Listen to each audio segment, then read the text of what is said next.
นะครับก่อนที่จะไปเรื่องราวของเงินดิจิทัลนะครับช่วงนี้นะครับเราจะไปดูเรื่องของดอกเบี้ยกันก่อนอย่างที่เรียนคุณผู้ชมไปแล้วนะครับว่าเมื่อวานนี้ท่านนายกเชิญนะครับเบอร์หนึ่งของ4แบงก์ใหญ่ก็คือกรุงเทพกรุงไทยกสิกรไทยแล้วก็ไทยพาณิชย์นะครับเข้าไปหารือกันแล้วก็บอกว่าเป็นไปได้ไหมว่านะครับธนาคารพาณิชย์ใหญ่ทั้ง4แห่งนี้จะมีการพิจารณานะครับในเรื่องของดอกเบี้ยให้กับกลุ่มเปราะบางได้แล้วก็มีฟีดแบ็กกลับมาทันทีนะครับเพราะว่าเย็นนี้เนี่ยสมาคมธนาคารไทยนะครับจะมีการประชุมหารือกันเกี่ยวกับข้อหารือของท่านนายกเมื่อวานนี้แต่ว่าอย่างไรก็ตามนะครับก่อนที่ถึงเย็นนี้ก็ปรากฏว่าวันนี้เนี่ยทางธนาคารแห่งประเทศไทยนะครับก็มีการจัดงานเขาใช้คำว่าจัดงานนะครับMonetary Policy Forum ครั้งที่1นะครับ2567นะครับก็จัดโดยธนาคารแห่งประเทศไทยนี่แหละมีดร.ปิติดิษยทัศน์ผู้ช่วยผู้ว่าการสายนโยบายการเงินธนาคารแห่งประเทศไทยนะครับก็ออกมาให้ความเห็นในเรื่องโครงการที่Digital Wallet 10,000 บาทด้วยนะครับน้องอาร์มบอกว่าธนาคารแห่งประเทศไทยเนี่ยไม่ได้ขัดข้องนะครับกับภาพรวมของโครงการที่รัฐบาลจะมีมาตรการออกมากระตุ้นเศรษฐกิจเพียงแต่ว่าในเรื่องของรูปแบบเนี่ยหากเป็นไปได้เนี่ยก็อยากจะนะครับให้เจาะจงเฉพาะกลุ่มที่ลำบากและคุ้มค่ากับเม็ดเงินนะครับแล้วก็ประหยัดเงินงบประมาณด้วยแล้วก็เป็นไปตามกรอบที่ควรจะเป็นส่วนการดำเนินการนะครับที่รัฐบาลจะใช้แหล่งเงินจากธกสเนี่ยแบงก์ชาติก็ไม่ได้มีอำนาจในการตัดสินใจว่าทำได้หรือทำไม่ได้ก็คงจะต้องส่งให้กฤษฎีกาตีความให้ชัดเจนก่อนว่าจะสามารถใช้แหล่งเงินตามมาตรา 28 พรบวินัยการเงินการคลังของรัฐนะครับได้หรือไม่แล้วก็คงจะต้องขึ้นอยู่กับบอร์ดของธกสว่าจะตัดสินใจอย่างไรนะครับเพราะว่าอย่างที่เรียนนะครับย้ำอีกครั้งหนึ่งว่าธนาคารแห่งประเทศไทยไม่ได้มีเขาเรียกอะไรนะครับไม่ได้มีอำนาจนะครับในการที่จะไปจัดการเรื่องราวเหล่านี้หรือว่าไปบอกว่าได้หรือไม่ได้นะครับแต่ว่านะครับนอกเหนือจากเรื่องนี้แล้วเนี่ยเรื่องหลักๆเลยนะครับวันนี้ก็คือธนาคารแห่งประเทศไทยมาชี้แจงว่าจริงๆดอกเบี้ยเนี่ยมันไม่ใช่เครื่องมือหลักในการแก้หนี้ใช่ไหมน้องงามใช่ค่ะดร.ปิตินี่แหละค่ะออกมาพูดเรื่องนี้นะคะหลังจากที่เมื่อวานที่ผ่านมาผู้บริหาร4ธนาคารใหญ่เข้าพบท่านนายกนะคะไปหารือเรื่องการปรับลดอัตราดอกเบี้ยนะคะดร.ปิติระบุค่ะว่าหากว่าเป็นการมุ่งเน้นช่วยเหลือกลุ่มเปราะบางก็สอดคล้องกับแนวทางของแบงก์ชาติที่จะดูแลกลุ่มนี้ตั้งแต่หลังโควิดมาแล้วส่วนทางสมาคมธนาคารจะมีมาตรการอย่างไรออกมาขึ้นอยู่กับสมาคมธนาคารเป็นเรื่องของกลไกตลาดค่ะซึ่งหากเป็นการช่วยกลุ่มเปราะบางถือว่าเป็นเรื่องที่ดีที่ผ่านมาเองธนาคารพาณิชย์ก็ให้ความร่วมมือที่ดีนะคะในการเข้าไปช่วยเหลือกลุ่มเปราะบางอย่างต่อเนื่องและหากธนาคารพาณิชย์มีมาตรการใหม่แบงก์ชาติก็พร้อมที่จะรับฟังและหากเป็นมาตรการที่ดีก็พร้อมเช่นเดียวกันค่ะอัตราดอกเบี้ยไม่ใช่เครื่องมือหลักในการแก้ไขปัญหานี้ซึ่งการลดอัตราดอกเบี้ยเป็นเพียงการช่วยบรรเทาปัญหาเท่านั้นในต่างประเทศแม้ว่าจะมีการลดดอกเบี้ยนะคะแต่ก็ไม่สามารถแก้ปัญหาหนี้สูงได้ค่ะปัจจัยหลักที่จะแก้หนี้คือต้องทำให้รายได้เนี่ยเพิ่มขึ้นจากแรงส่งที่ไม่เกี่ยวกับดอกเบี้ยเช่นการส่งออกดีขึ้นการผลิตที่สูงขึ้นนะคะดร.ปิติยังยืนยันค่ะว่ากนง.พร้อมปรับดอกเบี้ยนะคะแต่ต้องไปดูว่ามันมีปัจจัยใหญ่ๆอะไรเข้ามาหรือไม่และผลกระทบที่เกิดขึ้นมีความยั่งยืนขนาดไหนมีนัยยะต่อนโยบายเพียงพอที่จะปรับอัตราดอกเบี้ยหรือไม่ขณะที่อีกท่านหนึ่งค่ะคุณสุรัตน์แทนบุญผู้อำนวยการอาวุโสฝ่ายนโยบายการเงินธนาคารแห่งประเทศไทยท่านก็มองว่าการปรับลดอัตราดอกเบี้ยเพื่อช่วยแก้ปัญหาหนี้ช่วยลดภาระหนี้จะทำได้เพียงแค่ระยะสั้นเท่านั้นเพราะว่าจะส่งผลให้เกิดยอดคงค้างหนี้ที่เพิ่มขึ้นในระยะยาวค่ะและเกิดการก่อหนี้เพิ่มขึ้นอีกธนาคารแห่งประเทศไทยส่งผลต่อการเติบโตทางเศรษฐกิจระยะยาวทำให้แบงก์ชาติมองว่าอัตราดอกเบี้ยระดับปัจจุบันที่อยู่ที่ 2.5% เหมาะสมที่จะช่วยกันเสริมสร้างเสถียรภาพทางเศรษฐกิจและรองรับความเสี่ยงในระยะยาวนะคะอันนี้ภาษาผมก็คือนะครับคุณสุรัตน์นะครับผู้อำนวยการอาวุโสฝ่ายนโยบายการเงินของแบงก์ชาติเนี่ยกำลังส่งสัญญาณถึงธนาคารพาณิชย์นะว่าก็จริงๆแล้วเนี่ยเขาบอกว่าแหมไอ้เรื่องของการลดดอกเบี้ยช่วยแก้ปัญหาหนี้เนี่ยนะครับมันจะลดภาระได้เพียงระยะสั้นๆเท่านั้นแต่จะส่งผลให้เกิดยอดคงค้างหนี้เพิ่มขึ้นในระยะยาว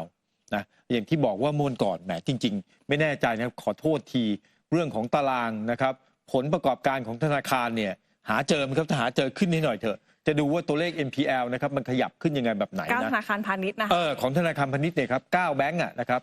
9ผลประกอบการ9ธนาคารพาณิชย์เนี่ยนะครับที่เมื่อวานนี้ม่วนก่อนเราก็ดูกันเราดูตั้งแต่วันจันทร์ละ นะครับว่าไอ้ตัวเลข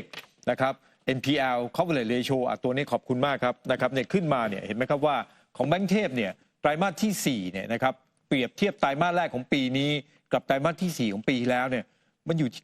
9.3% นะ 9.3% นี่มันสูงมากนะครับแล้วถ้าสมมุติว่าถ้ามีการลดดอกเบี้ยอีกนะครับแล้วเกิดการกู้อีกนะครับแล้วก็ลดดอกเบี้ยลงไปแล้วเนี่ยนะครับยังมีปัญหาว่าผู้กู้เนี่ยไม่มีความสามารถในการชำระอีกเนี่ยนะครับมันก็จะเป็นประเด็นแล้วก็มันจะเป็นประเด็นส่งมาถึงเรื่องของกำไรสุทธินะครับที่บอกว่าแบงก์เทพเนี่ยนะครับไตรมาสแรกของปีนี้กำไร 15,000 กว่าล้านเนี่ยนะครับอันนี้แน่นอนว่ากำไรมันก็จะลดลงกำไรลดลงถามว่าเกิดอะไรขึ้นครับเอาง่ายๆก่อนเลยนะตามภาษานะครับคนทำข่าวหุ้นเนี่ยก็บอกว่าหุ้นคุณร่วงแน่ๆนะครับแล้วหลังจากนั้นเนี่ยมันจะมีอะไรตามอีกเยอะแยะมากมายนะครับเพราะฉะนั้นเนี่ยอันนี้ก็ค่อนข้างชัดเจนนะว่าคุณสุรัตน์นะครับผู้อำนวยการอาวุโสนะครับฝ่ายนโยบายการเงินของธนาคารแห่งประเทศไทยเนี่ยก็ออกมาเตือนแต่ถามว่าแบงก์พาณิชย์เขารู้ว่าโอ้ยเขารู้นะลงไม่ต้องบอกเขาหรอกอันนี้ไม่เป็นไรนะครับก็เขารู้อยู่แล้วแต่เพียงแต่ว่านะครับนี่ก็เป็นการออกมากระตุกเตือนนะครับเท่านั้นเองว่ามันจะเกิดอะไรขึ้นนะครับอันนี้ก็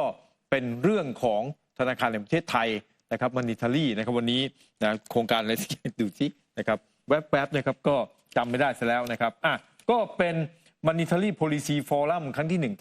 1/2567นะครับนี่ก็นะครับก็คงต้องติดตามกันต่อไปส่วนเรื่องของนะครับเมื่อวานนี้คณะรัฐมนตรีได้มีมตินะครับบอกว่ารับทราบและเห็นชอบตามที่กระทรวงการคลังเสนอนะครับบอกว่าเป็นเรื่องของนะครับรับทราบเห็นชอบหลักการการดำเนินโครงการเงินดิจิทัลวอลเล็ตใช่ไหมครับแล้วก็เมื่อวานก็ออกมาแถลงการเกี่ยวกับเรื่องนี้นะคะโดยเรื่องนี้ล่ะค่ะคุณปกรณ์ นิมพันธ์นะคะเลขาธิการคณะกรรมการกฤษฎีกาได้เสนอความเห็นของสำนักงานคณะกรรมการกฤษฎีกาประกอบการพิจารณากับครม.ด้วยนะคะที่เกี่ยวข้องกับการดำเนินโครงการเติมเงินดิจิทัลวอลเล็ตค่ะโดยสำนักงานคณะกรรมการกฤษฎีการะบุว่าตามหนังสือที่อ้างถึงสำนักเลขาธิการคณะรัฐมนตรีขอให้สำนักงานคณะกรรมการกฤษฎีกาเสนอความเห็นในส่วนที่เกี่ยวข้องกับการดำเนินโครงการเติมเงินดิจิทัลวอลเล็ตนะคะเพื่อประกอบการพิจารณาของครม.โดยด่วนความละเอียดเนี่ยนะคะทราบแล้วสำนักงานกฤษฎีกาเองก็พิจารณาแล้วเห็นว่ากรณีที่กระทรวงการคลังในฐานะที่เป็นฝ่ายเลขานุการคณะกรรมการนโยบายโครงการเติมเงินดิจิทัลเสนอครม.รับทราบผลการรวบรวมข้อมูลความเห็นข้อเท็จจริงและข้อเสนอแนะของหน่วยงานต่างๆและความเห็นชอบในหลักการกรอบหลักการโครงการและมอบหมายหน่วยงานตามที่คณะกรรมการเสนอเป็นกรณีที่อยู่ในอำนาจหน้าที่ของครม.ที่จะพิจารณารับทราบเห็นชอบและมอบหมายได้ตามที่เห็นสมควรนะคะสำหรับกรณีที่กระทรวงการคลังมีข้อเสนอค่ะให้มอบสำนักงบกระทรวงการคลังธกส.ดำเนินการในส่วนที่เกี่ยวข้องกับแหล่งเงินโดยการดำเนินโครงการผ่านหน่วยงานของรัฐจำนวนประมาณ 172,300 ล้านบาทนะคะหากเป็นการมอบหมายให้ธกส.ดำเนินโครงการจะต้องเป็นการดำเนินการที่อยู่ภายในขอบวัตถุประสงค์และหน้าที่อำนาจตามกฎหมายของธกส.ด้วยตามพระราชบัญญัติธนาคารการเกษตรและสหกรณ์การเกษตร 2509 นะคะขณะเดียวกันเมื่อวานที่ผ่านมาค่ะทั้งคุณจุลพันธ์อมรวิวัฒน์นะคะแล้วก็คุณเผ่าภูมิเองก็ได้ออกมาแถลงเหมือนกันนะคะเกี่ยวกับการเดินหน้าในโครงการเงินดิจิทัลวอลเล็ตค่ะโดยคุณจุลพันธ์ก็ระบุว่าโครงการนี้ยังไม่สามารถที่จะระบุวันที่เริ่มโครงการได้อย่างชัดเจนเพราะต้องขึ้นอยู่กับการพัฒนาระบบด้วยไปฟังกันหน่อยค่ะยังเคาะวันไม่ได้ครับมันขึ้นกับการพัฒนาระบบด้วยซึ่งแน่นอนว่าเราพยายามเร่งรัดที่สุดในกระบวนการทำทุกอย่างแต่เราต้องรอบคอบโดยเฉพาะเรื่องของความเสถียรของตัวแอปพลิเคชันรวมถึงความมั่นคงปลอดภัยทั้งเรื่องของข้อมูลของประชาชนและราชการรวมถึงเรื่องของการทำ transaction ตัวเลขตัวเงินต่างๆเนี่ยต้องมีความมั่นคงและปลอดภัยเพราะฉะนั้นเราจะเร่งเกินไปกำหนดเวลาเพื่อบีบจนกระทั่งถึงเวลาแล้วเกิดปัญหาเนี่ยก็เป็นสิ่งที่เราไม่ปฏิบัตินะครับเพราะฉะนั้นยังยืนยันตามกรอบเดิมนะครับ1คือการลงทะเบียนในไตรมาส 3และการเปิดใช้ในไตรมาส 4ครับ ก็ยังได้ชี้แจงในประเด็นที่เกี่ยวข้องกับข้อกฎหมายให้ดำเนินการส่งสำนักงานคณะกรรมการกฤษฎีกาในการวินิจฉัยซึ่งล่าสุดที่ประชุมครม.เห็นชอบนะคะให้มีการส่งตีความการใช้แหล่งเงินของธกส.นะคะตามมาตรา 28 ของพรบวินัยการเงินการคลัง 2561 ว่าสามารถทำได้หรือไม่ ดังนั้นก็จะส่งเรื่องให้กับคณะกรรมการกฤษฎีกาต่อไปแล้วก็ออกมาย้ำด้วยค่ะว่าการใช้เงินตามมาตรา 28เป็นไปตามนโยบายกึ่งการคลังซึ่งจะเริ่มต้นก็คือในเดือนตุลาคมค่ะเนี่ยจะเริ่มดำเนินการได้ตามกรอบของมาตรา 28 ซึ่งจะเริ่มต้นประมาณเดือนตุลาคมนะครับก็คงจะต้องใกล้ๆช่วงนั้นถึงจะมีการพิจารณาผ่านบอร์ดผ่านคณะรัฐมนตรีอีกครั้งหนึ่งด้วยนะครับต้องนำเข้าสู่คณะรัฐมนตรีในเรื่องของมาตรา 28 อีกครั้งหนึ่งในรายละเอียดระหว่างวันนี้จนกระทั่งถึงตุลาคมก็คงจะต้องดำเนินการอีกหลายอย่างในรายละเอียดให้ครบถ้วนนะครับในส่วนของคณะกรรมการกำกับซึ่งตั้งขึ้นมาแล้วก็คงต้องไปประชุมหารือเพื่อกำหนดรายละเอียดให้ครบนะครับรวมถึงเรื่องของการสอบถามกฤษฎีกาเพื่อให้เกิดความกระจ่างเราก็พร้อมดำเนินการในช่วงนี้ครับเหลืออีกเวลาอีก 4-5 เดือนเนี้ยนโยบายกึ่งการคลังน้องงามอีกกึ่งหนึ่งก็คือการเงินก็คือกู้แหละครับจะธกส.ไหมอะไรนะครับแต่ว่าอย่างไรก็ตามก็ค่อนข้างชัดเจนว่าตุลาคมเดือนนี้เดือนอะไรครับเมษาพฤษภามิถุนากรกฎาสิงหากันยาอีก5 เดือนอีก5 เดือนจะชัดทุกอย่างจะชัดเจนนะครับซึ่งก็จะเข้าสู่ช่วงเวลาในการที่เปิดให้มันไตรมาสสุดท้ายแล้วนี่ก็ไตรมาส 4นะก็แจกเงินเลยนี่ใช่ไหมโอ้นะครับก็จะชัดเจนเดือนตุลานั่นหมายความว่าจะให้ร้านค้าเนี่ยลงทะเบียนไปก่อนถึงมีความชัดเจนเหรอครับท่านรัฐมนตรีช่วยว่าการหรือเปล่าจริงไหมดูเหมือนเร่งรีบเลยนะคะปวดหัวนะปวดหัวเลยเหรอปวดหัวเลยมาร่วมสนับสนุนท็อปนิวส์นำเสนอความจริงได้แล้ววันนี้